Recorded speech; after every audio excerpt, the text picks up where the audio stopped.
game one of Nuggets Sun. The Nuggets absolutely trounce the Suns in this one.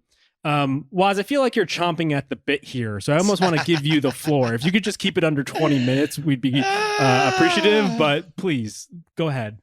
It's not every day you get to look like a genius, but I will say after game one of this series, the wise skepticism of Phoenix and optimism from the first day of the season of the Denver Nuggets, I'm looking pretty prescient here. Because just the idea of these teams is sort of coming to fruition in a way that I felt was kind of predictable, right? I think the Nuggets, the thing about what they did today is like they just get into their stuff. Like they have stuff. That's the difference between them and Phoenix. That high pick and roll action with Jokic and Murray is just so potent.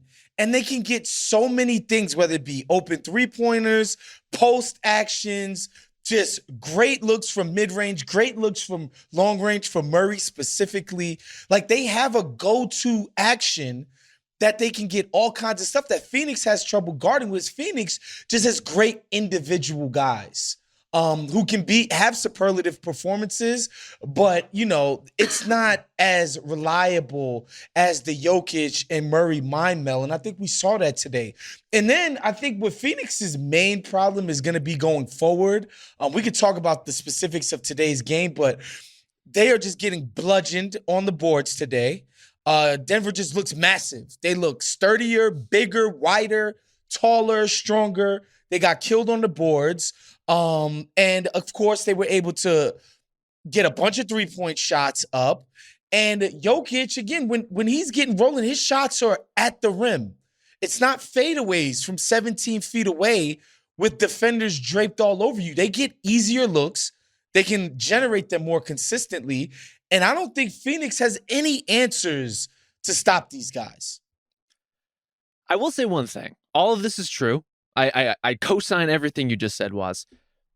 Denver is a very hard team to adjust to coming into a game one for exactly the reasons you outlined, right? It's not just even just the Murray-Jokic pick and roll. It's a pick and roll going into a motion offense effectively, right? They're not quite one. They are both. That's a tough thing to just like roll in and learn how to guard on the fly. So I would not be surprised if Phoenix figures some things out defensively over the course of this series. I wouldn't be surprised if some of Denver's role players don't hit threes at quite this rate over the course of this series. Yeah. But they're going to be hell to guard in every game regardless. And are the Suns up to that while, as you're saying, trading a lot of tough twos for a lot of threes? That's, I think, the big question coming out of this one. It's just there seems to be a math problem at work here where a lot of the Suns, what they're going to get is just tough, long twos. And that's not going to stand up against a team that's hitting practically all of their threes and grabbing offensive rebounds like a Hoover, you know what I mean? And so, I don't know, Waz, what do you think happens here? Because on the one hand, you could say maybe the Nuggets offense slows down. Obviously, one of the best offenses in the NBA, but they can't hit this clip for an entire series. On the other hand, I don't know what the Suns turn to if it's not tough twos from Booker and KD, because that's really how they won their first round series against the Clippers. Yeah, I don't really know either. First of all, KD took 4 threes in this game. No, excuse me. He took 3 threes and Devin Booker took 1. Those are Phoenix's 2 best shooters by far who combined for 4 3-point attempts. That's not going to cut it. I think the way that they can sort of mitigate this is, I think, quite frankly, KD and Booker got to be more comfortable taking pull-ups. Pull-up threes off the dribble, both in one-on-one and off of the pick and roll. But the problem for them also is that their 2 best shooters are their 2 best on-ball guys. So when one of those guys is creating, he's being surrounded by a Kogi and Damian Lee doesn't barely get any freaking run. But you know what I mean? Like the centers that Cleveland trots out there, whether it be Bismack Biyombo or Ayton, like there's no shooting around what they're doing to even free them up. So Denver was able to load up on these guys every time they tried to come around pick and rolls. Like they weren't often able to play just in the one-on-one. Help was coming from every single direction. I think Phoenix will be able to clean up the turnover stuff. I think they're going to play better on offense. I just don't think they're going to consistently generate the quality of looks. Because even like some of these threes that Kenny missed today, wide open threes that KCP missed. Like they're generating incredible looks. Like when Jokic, first of all, his hand is like freaking crazy glue to the basketball on these offensive rebounds. He's warding the guy off with his left and just basically like stick him, grabs it, and he's right underneath the freaking basket. Like, and you compare that to what Chris Paul has to do, where he has to get this running start, then rove into this fading away two-pointer. And that's what their offense has to subsist on. I think it's going to be tough to match buckets with this team. It is going to be tough. I thought Denver's defense did some smart things too to kind of facilitate this math problem we're talking about. Namely, when Jokic is out of the game, or really in any action he's not involved with, they're switching a lot of that stuff. And what that does is it forces Devin Booker or Kevin Durant to have to work into one of those pull-up twos. They don't have that clearance getting into the lane where they can then spray out to open shooters. There is, they're really making it more of a one-on-one game for Phoenix's offense. And the Suns have the shooters where they can win some of those battles. They can win some of those stretches, some of those quarters, some of those games. But I think the bet, which is a smart one, is over a long enough timeline, you're going to trust in Denver's offense to be able to overpower something like that. Yeah, and one of the advantages I think everyone expected was when Jokic actually sat, and then you had centers like the Suns do, typically DeAndre Ayton, who makes, as we should mention, a maximum contract, in order to brutalize the Jeff Green masquerading as a center in year, 35 for him, or whomever, Bruce Brown on a switch. Unfortunately, that did not happen. I'd never want to say that I agree with anything that Robert Sarver ever did, but I have to say I'm coming around to his thinking on not giving DeAndre Ayton a surefire max contract and forcing him to go out and get it somewhere else.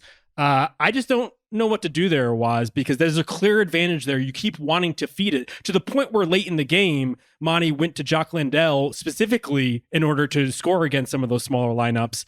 But if Ayton's not going to be that guy, if that's not going to be there, that's one of your 3-4 players that you're counting on to produce. Yeah, I think, man, the fundamental issue with that, Justin, is that you're now making your offense about getting DeAndre Ayton the ball in the post when you have Devin Booker and KD on your team. There's just a fundamental tension with that. And that, to me, that's the genius of Steph Curry. That's the genius of Jokic, is that they punish teams even when they don't have the ball in their hand. They don't have to dominate possession to create opportunities for the people around them. That's never been the case for KD. Devin Booker has proven that he has some, off-ball juice where he'll run around screens and catch and shoot, and he can do that, but he's not really necessarily that guy. And so for Monty, I wonder how they just decide, you know what? The Chris Paul and Ayton pick and roll will be how we try to get our lunch, and we're going to force them to want to switch that. And I just don't think that's a viable answer. Now, if KD and Devin Booker are actually the ones making those passes and making those reads and, manipulating the defense's attention on them to get to get Ayton these looks, then cool. But like I said, I think KD and Booker are just going to shoot more and therefore score more. But these are going to be grueling baskets. And then on the other end, Booker's their best option on Murray. And KD, he had some beautiful defensive plays, defensive rotations where he's just smacking stuff at the rim, getting back on fast break and not allowing guys. There was a bunch of times Denver tried to get out on the break and KD was just back there and they had to pull it out and get into their half-court stuff. So if you're going to ask them to play, there was plenty of garbage time in this game, and KD played 36 minutes, okay? And so if you're going to ask this guy to play 40 with garbage time. So you're going to ask them to play all of those minutes and do all of that on defense and be expected to create every single opportunity for themselves? It's a lot to ask, y'all. Well, I think that's why we see the Ayton stuff, right? Like they did dabble with, okay, can we get KD the mismatch and work him in the post? But you only want to go to that option so many times if you can afford to. But I think the larger point is exactly what you said, Woz, which is Jokic, just as a byproduct of how he plays, creates the kind of easy offense that the Suns do not have. And one great example of that was Jamal Murray in this game. I mean, he was absolutely feeling it, but he was absolutely feeling it in part because he got lots of rhythm jumpers, lots of good shots that he helped create with that handoff game, with that pick and roll game. But it's amazing what kind of space you get when you're working off of the 2-time MVP.